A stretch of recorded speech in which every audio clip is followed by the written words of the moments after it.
Québec.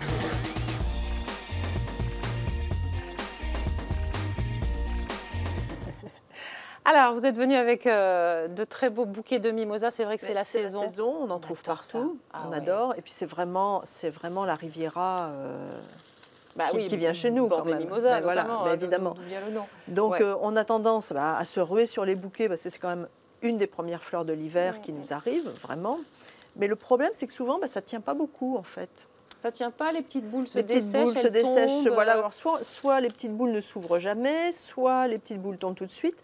Qu'est-ce qu'on peut faire pour quand même le conserver un petit peu plus longtemps? Ben oui, je vous pose la question. Déjà, qu'est-ce qu'on peut faire? voilà. Alors déjà, il faut savoir que le mimosa boit énormément. Il n'y a pas que le mimosa. Mais bon, il n'y a pas que le mimosa, mais lui donc Ouais, il faut vraiment rajouter de l'eau dans le vase. Mais alors déjà, si on prend au départ, il faut quand même arriver à recouper les tiges. C'est pas très compliqué en biais. Voilà, c'est du bois, donc il faut vraiment prendre un sécateur. David, Non, il faut prendre un sécateur. Donc on coupe en biais, voilà, comme ça. Ça fait une surface d'absorption de l'eau qui est un petit peu plus grande. Oui. Voilà, et donc là, il va pouvoir boire plus. On ne doit pas écraser la tige? Il y en a qui écrasent aussi avec un marteau. On écrase la tige justement pour augmenter la surface de pénétration de l'eau. Ça, c'est une autre petite astuce. Okay. Et puis, surtout la nuit, il faut, si on a un rebord de fenêtre où ça ne gèle pas, il ne faut pas qu'il gèle évidemment, ça ne supporte pas la chaleur de nos appartements. La vraie raison, c'est ça, c'est quand même un arbre et il a besoin de fraîcheur. Donc la pièce la plus fraîche de la maison, la nuit, ça sera pour lui, ou le rebord de fenêtre, ou derrière la porte si on habite en maison, dans le jardin. Dites-moi, voilà. Catherine, là vous avez voilà, une tige qui est fermée. Ça veut dire que les tiges qu'on achète où les boules sont un petit peu serrées ne vont pas forcément s'ouvrir. Qu'est-ce que vous conseillez? Les toutes petites, je pense qu'elles vont avoir du mal, mais par exemple celles qui sont comme ça, elles vont s'ouvrir. D'accord. Il faut savoir que le mimosa, quand il est récolté dans le sud, on le met dans des forceries. Je ne sais pas si on verra la photo, qui sont des grandes pièces, très humides. Et voilà. Okay. Alors, les bouquets sont mis dans des pots, dans des vases. Et puis, il y a une chaleur de fond, parce qu'il faut un peu faire éclore toutes ces petites boules jaunes. Et donc, là, on l'a à tous les stades. Ça, c'est assez proche du moment où on le récolte. Et là, c'est proche du moment où il est bon. Il est en voilà. Mais entre les deux, il y a 4 jours. Il y a 3-4 jours. Ah oui, donc c'est rapide l'éclosion. Donc, c'est vrai que les toutes petites, je pense qu'elles ne vont pas s'ouvrir. Mais celles-là, elles vont s'ouvrir. Donc, il faut mieux choisir un mimosa qui soit pas trop ouvert quand même. Par définition, hein, il aura moins de durée de vie. Et prendre quelque chose qui est un petit peu comme ça. Voilà. D'accord. Autre chose à dire sur notre ami le mimosa?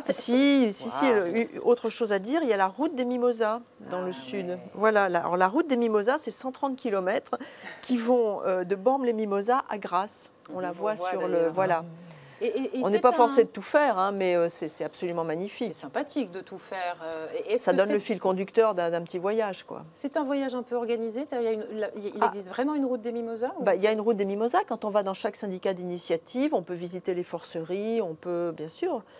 Alors, il faut un peu se prendre en main et s'organiser. Et puis, bon, on n'est pas forcé de tout faire. On peut faire 1 point, 2 points, 3 points.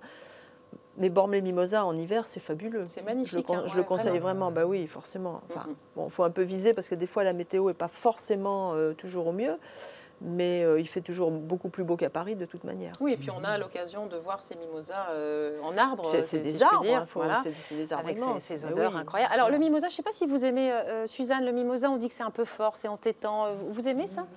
Je connais pas bien, moi. Je connais plus ces odeurs du Québec, hein, d'autres odeurs que ça. Mais et vous, cher ami?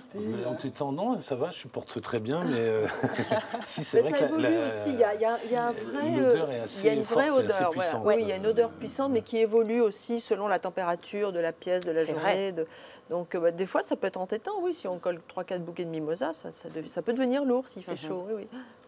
Autre chose sur notre petit mimosa. Qu'est-ce qu'on peut dire encore? Est-ce qu'on peut planter un arbre? Est-ce que ça résiste? Parce que c'est un arbre qui pousse l'hiver. Bon, alors, dans le climat méditerranéen, on est d'accord. Il y en a sur nos côtes littorales. Il y en a à l'île de Ré.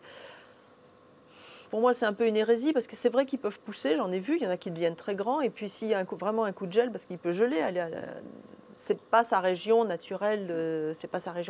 Moi, pour moi, le mimosa, c'est la Riviera. Donc voilà, on vous invite bien sûr. Mais c'est vrai qu'on en voit en Bretagne aussi. C'est toujours jaune.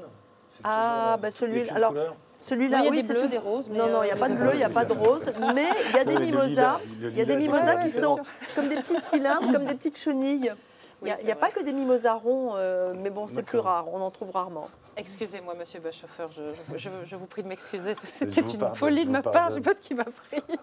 Bon, en tout cas, merci beaucoup, Catherine. Oui, alors l'art ou des mimosas, ou bien sûr, allez chercher en ce moment des mimosas chez votre fleuriste. Puis voilà, avec les petits conseils de Catherine, ça devrait durer un tout petit peu plus longtemps. On va maintenant partir dans le Limousin à la découverte d'un chef. C'est la chronique de David Bachhofer, qui aime bien le mimosa de toutes les couleurs d'ailleurs.